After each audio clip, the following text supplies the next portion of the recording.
Well, I guess it goes, where should we start? First of all, just want to wish everybody a Merry Christmas. And we're approaching this. And by the looks of the other half over here who joined Sasquatch. Hey, everybody, I want you to introduce you to Sean Connery over here. Sasquatch. The Sasquatch Club. Why do we always try to be professional and then like 7 seconds in, I ruin it? Is it me or is it you that ruins it? Apparently, it looks like it's been, I don't know, he got like cast away somewhere. And that was pretty impressive. Not that bad. I'm impressed with it. You should I impress myself with my beard. I'm happy that you do. But on a serious note, we want to wish you guys a Merry Christmas. And let's not forget that Christmas is all about giving and how we received the ultimate best gift ever, and that is Christ, our Savior. Amen. That's absolutely true. So let's not forget that. Yeah, like in the midst of everything, the Right. crazy and the busy and the stores and the traffic and all of it. Let's not forget. Let's not forget the true meaning. Absolutely. So let's talk a little bit now about what the year, I mean, we're wrapping up a year here. When it comes to real estate, it's been an unbelievable year. This month definitely was insane, in a good way. I mean, market trends everywhere throughout the country have soared.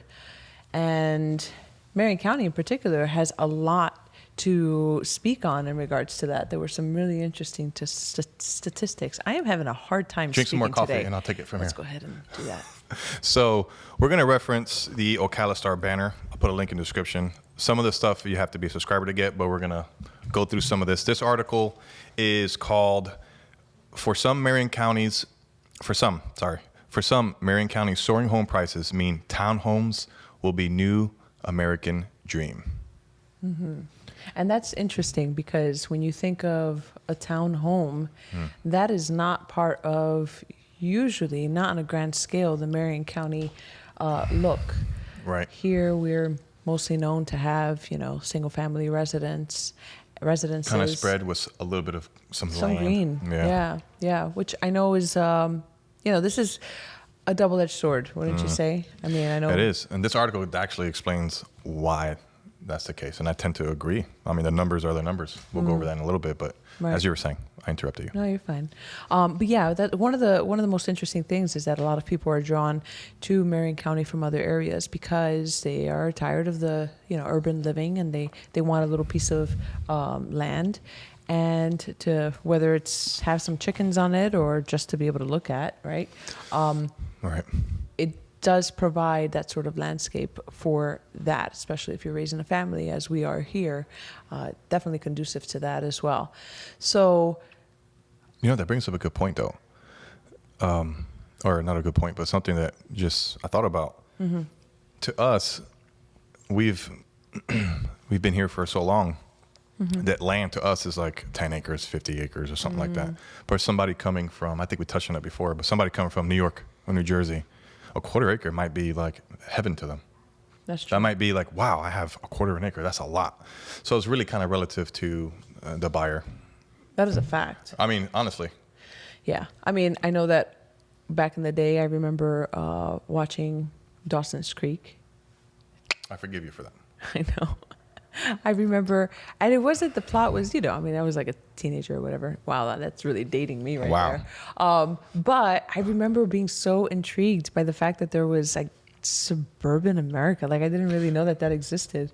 Right. That was such a really impactful sort of look, just to think that everybody had a lawn, and that was crazy to me, So coming down to Marion County, of course, that was something that Marion County was able to offer.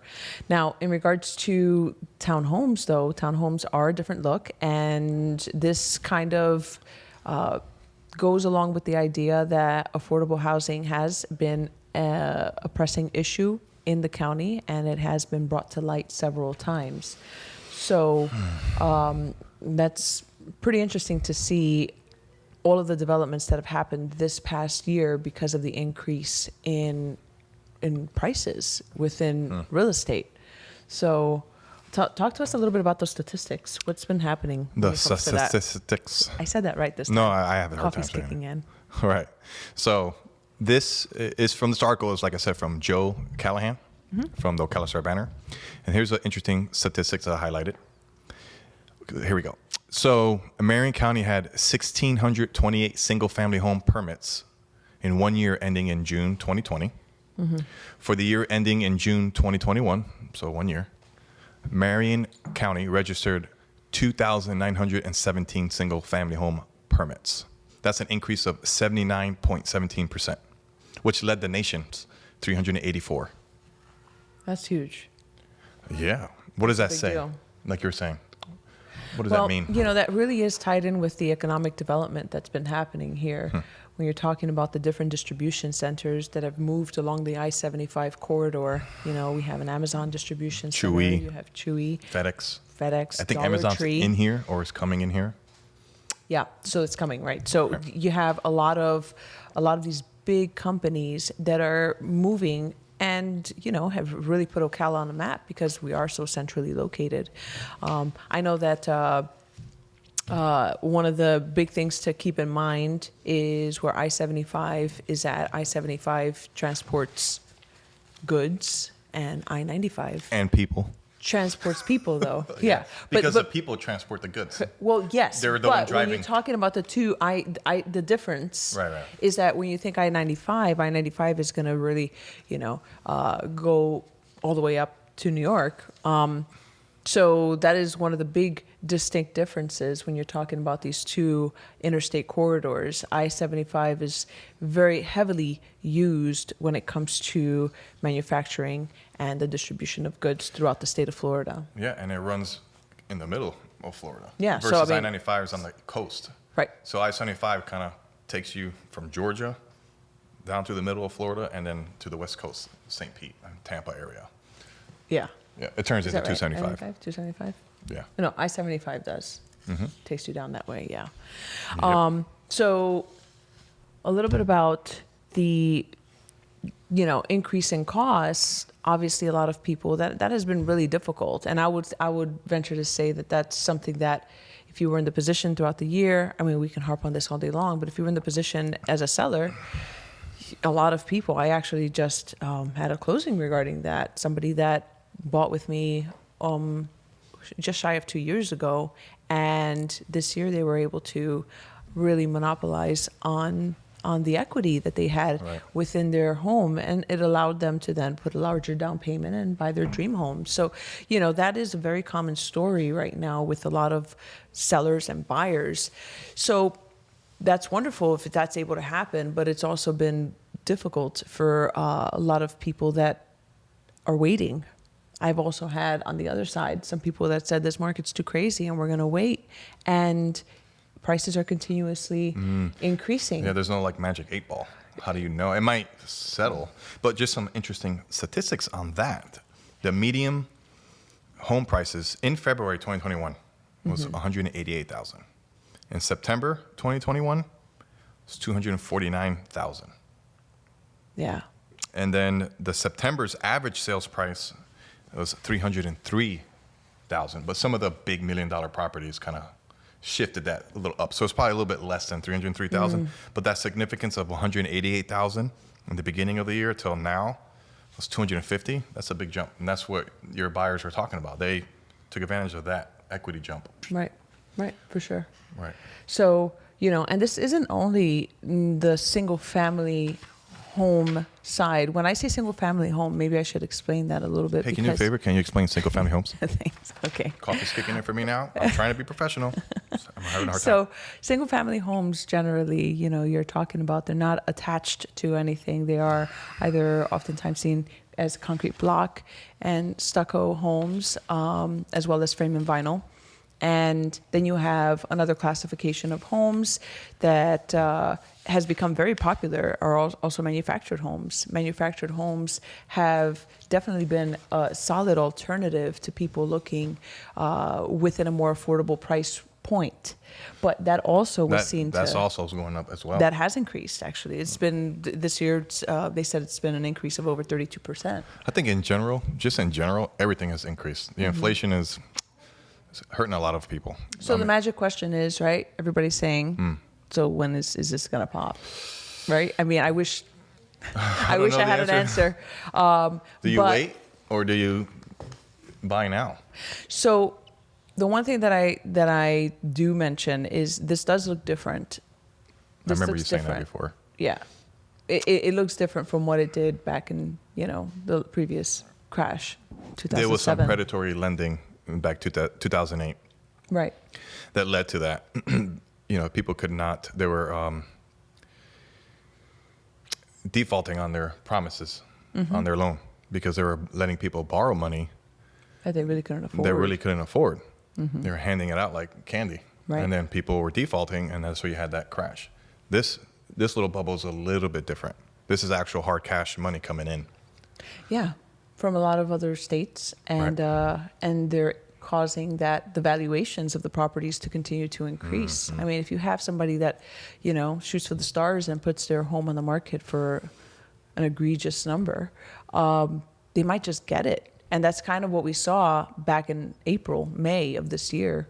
It has slowed down within this last quarter a touch. And I'm sure holidays and, all those other factors come into play. But you do have now some neighborhoods that they're like, whoa, my neighbor just was able to get, $40,000, $50,000 more than what the comparables are. But it doesn't matter because it's cash. And so when you have a cash, and maybe this is also just a point of education, but if you have a cash transaction or if you have a buyer that is wanting to go in and spend the cash, they don't have to get an appraisal.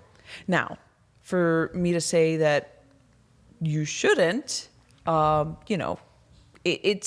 had cash buyers that have gotten appraisals, independent appraisals, just to kind of get an idea and make sure that they're not 100% overpaying on something. Right. Or I'll run, comparables to see how far off they are from the mark.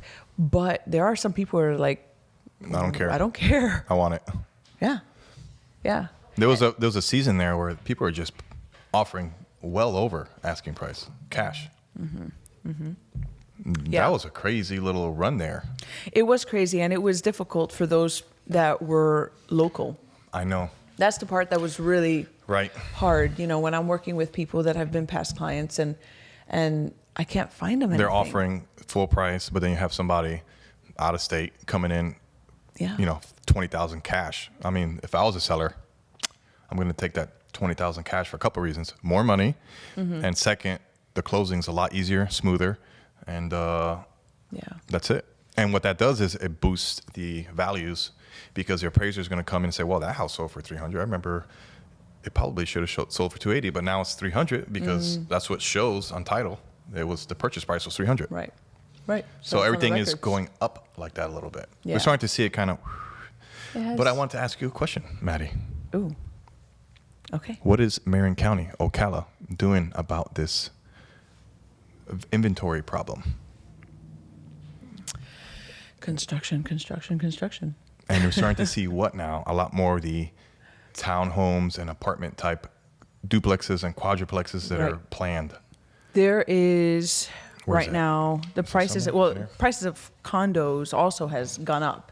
32% has been basically what's been happening. I think on your article is where it was really touching on the fact that there's I didn't been, highlight it.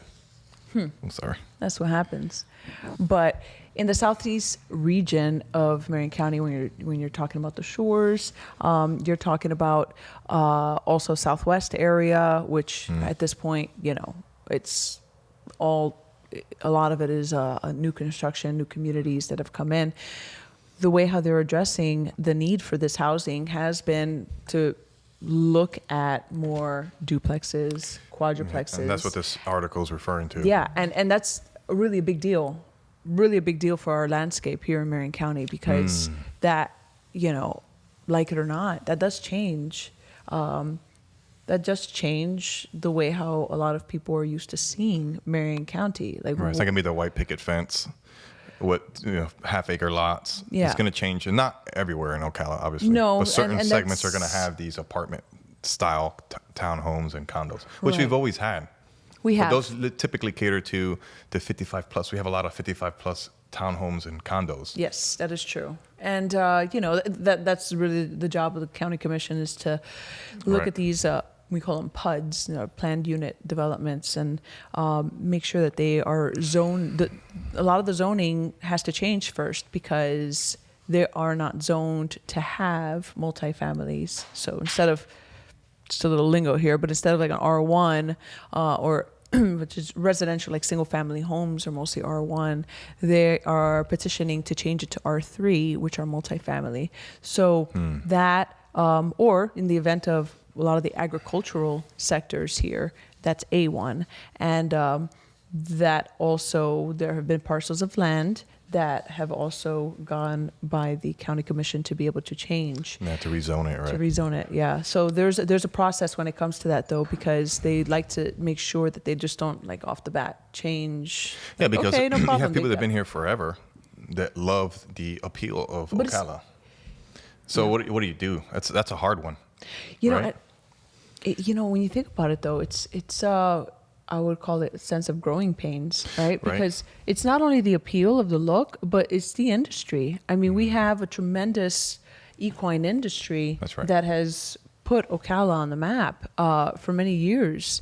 And I always find this is like such a sticky subject to talk about as an agent because, we're in the business of facilitating and helping people find homes and make Ocala their home. And here we are harping on how wonderful it is because it is. But at the same time, it's a double-edged sword, Right. How is that going to change the landscape of Ocala? Yeah, I don't know. I can't answer that. Mm-hmm. I mean, I like it the way it is now. I know. Yeah. But there's a need to house people. People are coming to Central Florida. Well, They're finding Ocala.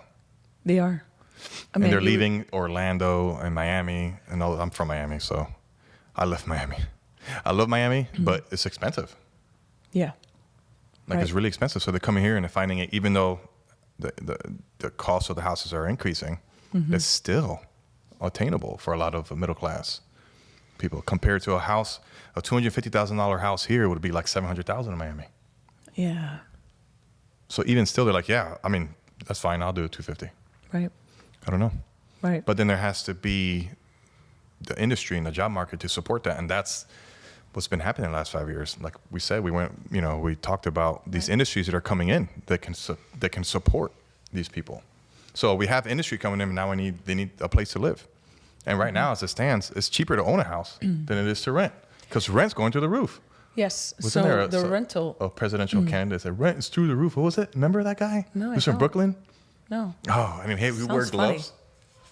No. Oh man, it's funny. What? Anyway. Yeah, I gotta find this out. But the rent is really So to that's the- another thing that's gone, has taken a life of its own has been the rental market. And there have been people within the property management division that are like, okay, enough is enough. What can we do to, to start the process into buying? And, that kind of leads me, hi.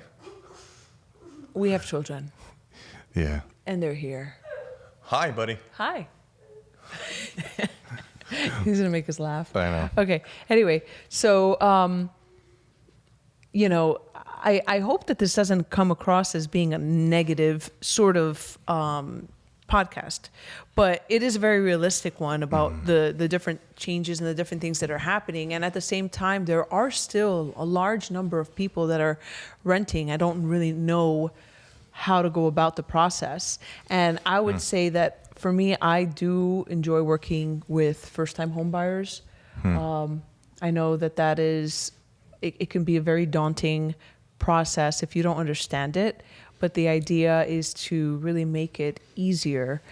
And there are people that aren't there yet that might feel like, well, my credit isn't good enough, or they have certain things that have to be paid off, etc. I'm getting comfortable. This is the part that you look shorter than me. It's fine. We all know that I'm taller. Yeah, that's true. But what's good is I know I work with a lot of different lenders that are able to walk people through that process. Certain circumstances are more difficult than others, which means that sometimes it's not favorable to the time frame that a person might have in mind to buy. It's like, yeah, you know, you really can't right now. Excuse me. You're gonna have to wait a little bit, right? I know you've been really good about.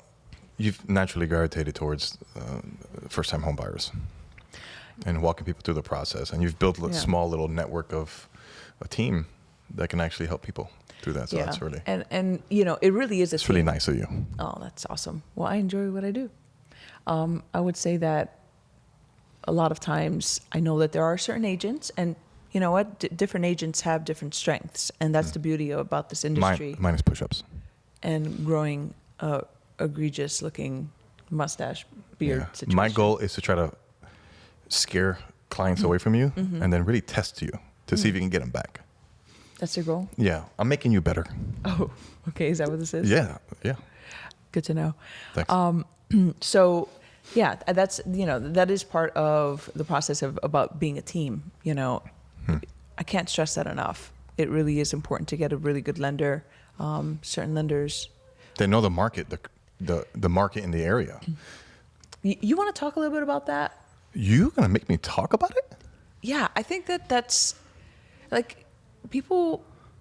We've just had, I as well as you have had several people that are, you know, looking from different places. I just got the phone this morning with a buyer. Somebody else looking. Yeah. And I'll talk about it. So I'll look now. Sure, let's do it. Okay, so the importance of having a team that's local, especially when it comes to lenders and appraisers, is if you have like a national lender, nothing against national lenders, but specifically the appraisal process, typically national lenders or all lenders have like a conveyor belt of appraisers that they use. And sometimes these national lenders will pick somebody from, let's say, Miami to come up here to do an appraisal for a farm or something here, this type of structure or residential structure here. This appraiser, nothing against them, but does not know the Ocala market like an appraiser that's normally used around here. And we had somebody in our team that came across this problem where it really came in undervalued, didn't use the right comps, didn't understand what how to properly appraise a farm, or recognize that building was indeed used in the farm, and it was not done the right way, to be honest. Yeah. And it came in super undervalued and had this big process of challenging the appraisal and all that.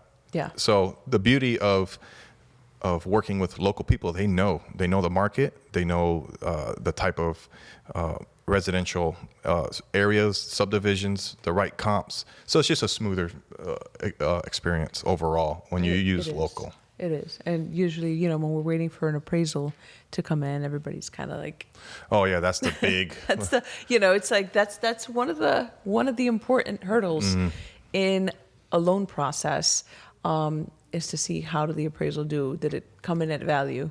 And some of them are challenging because there's not really comps necessarily really close. So right. An experienced appraiser in this area would know, well, I know of a house or a subdivision that's really similar, comparable to this. Right. It might be out of, So that's part of having the experienced local That's very true. Team. That is really important. So, you know, and working with local lenders, you know, I have to say, I had a very pleasant experience with a local lender actually when we had a closing today, and it was wonderful. Like she came to closing. I know. You know, that doesn't happen. Don't see that very often, and that was really neat. So there is somewhat of that hometown family feel. Yeah, these people are invested into this community. Right. They live here and they want to support it. They know the area. Yeah. So that's definitely something to look at if you're something to consider. And if you're looking or you're not sure where to start, definitely, you know, email us and we'll be able to at least get that ball rolling for you. You know, it might not be something that you can do right now, but just to educate yourself as far as what you need, what are the different terms that are important in the transaction process, I think is really important. It won't seem as intimidating or as daunting when you're ready to pull a trigger and you want to buy a house and you're on a time crunch Right. and you have to do all these things that you never heard of. If you're really actually interested, it's not going to hurt to get the ball rolling now. At least know the terminology, what's expected, what Yeah. you need to be done, what needs to be done on your part. It's silly little mistakes that people make. It's true. You know, I'm going to buy a credit card. I'm going to buy a laptop. I say that every time. I know. It's only because it's happened, but you Oh know, my a week gosh. before closing, I'm going to buy a laptop for my son. You know, $2,000 laptop. Not that expensive, but it charges you $100 a month, and that $100 a month put him out of that debt to income ratio. And that happened to me a couple days before a closing. The buyer co-signed for a vehicle. Yeah. And we were fortunate enough that he was just on the brink of that debt to income ratio, and we were still able to close. Yeah. But That wasn't an that was intentional not- thing No, that it he did, wasn't. but- He thought, because a lot of times, a lot of people think, all right, if I get the clear to close, that means I'm good, right? Nope. No, the lender has the ability to basically run your credit even hours before closing and to make sure that you're still employed at X location. That is part of the lender's right. And just because you get the clear to close doesn't mean that the underwriter decides to say, all right, next file, you know. No, like they still want to make sure that Especially- you are responsible enough to and able to pay them back. So Especially since 2008. They're a little more stricter. yes, that Which is I for think is sure. fair. Well, I think that's absolutely, I agree. Absolutely. Now, I would say, I don't know if you want to, I don't know how long we're just chatting away We here. can but keep on chatting. I'll make a but- fresh pot of coffee. I could use coffee, right? No more coffee. Huh? I think you're good. So, I would say don't be discouraged, because I know some people feel that they have possibly missed a window. That is not necessarily the case. As inventory continues to hopefully increase within the next year, there will also be some, new opportunities in areas that didn't exist, quite frankly. So, Right. There should be pastures. yeah. I mean, here in Marion County, I know not only here, but throughout the state, during that crash, there has been a lag in the amount of housing that basically construction came to a complete Right. stop. Yeah, talk about that. Yeah, that's really important, because back in 2005, 2006, when everything was like going crazy, and then 2007 came and everything done, right? What happened with the construction industry? Well, you had a lot of, in this case, you had a lot of investors that came, they bought all this land to basically build homes, and they lost their hat because now all the values went down the tubes. So my laundry's done. I don't know if they can hear that or not. Oh. Anyway, so it went down the tubes. And so what happened was that 10 years, nobody was building. So you have 10 years of a deficit within the Marion County market. And back in like 2016, 2017, then they started to see more construction happening again. But we've been playing catch up ever since. And then add that- the industry that's coming in. Yes. People are moving in now that can support all these people. Right. We're kind of backed up. We on are backed up. construction. I mean, I can't tell you how many homes I've called because I see that, oh, great. This is one that, you just drive by a house and it's not in the market. They're like, oh, sold, not Yes. available. And that's happening like crazy. So that's just the way it is right now. So generally, a lot of builders, I could speak on behalf of one of the bigger ones that have actively been building here within the last couple of years. They are, struggling with wanting to make sure that they have some sort of inventory to offer, because people were coming in and it was like, yep, you get the lot, and then you buy the house, and then their inventory to sell to somebody that's coming in from off the street was pretty much none. Yeah, they sell it before they even build it, before Yeah. they break ground. It's Yeah, gone. so they've done something at levels. So like they can't sell a home until it's like level stage 3 or stage 4 when the trusses are on. Then they're available to sell some of their spec homes. So that's been a change. That's one of the ways that builders are trying to hold on to some inventory a little bit longer. And I will say, am I talking too much? Sorry, no, but you never talk too much. I do. That one of the biggest things is because of the increase in material prices and everything else. That's a big deal. That also has affected their bottom line, which behooves them to hold on to the house. You beat me to it. I was going to speculate. I don't know if that's true or not, but I would imagine why hold Right. something that somebody wants to buy? Why hold it out until it's 3/4 of the way done? And that is because most likely, I don't know, is if they promise somebody to sell a house for 300 before they even build it, and then they start building it, prices go up, they're not going to make as much because they committed to the 300 when really they should have sold it for 350. That is one of the main So reasons. it kind of satisfies both. They have a little bit of inventory and they can properly price it. Right. Because of you saw how crazy it went this year, Right. the increase. Could you imagine being a builder? I mean, let's get real. They provide an amazing service for residents, for people that are wanting to move into the area, but they're still a business. They are course. here, some of these builders, they put in their own capital, their own money to be able to build, and they can't build, some of the smaller builders anyway, they cannot build another house until they sell that property.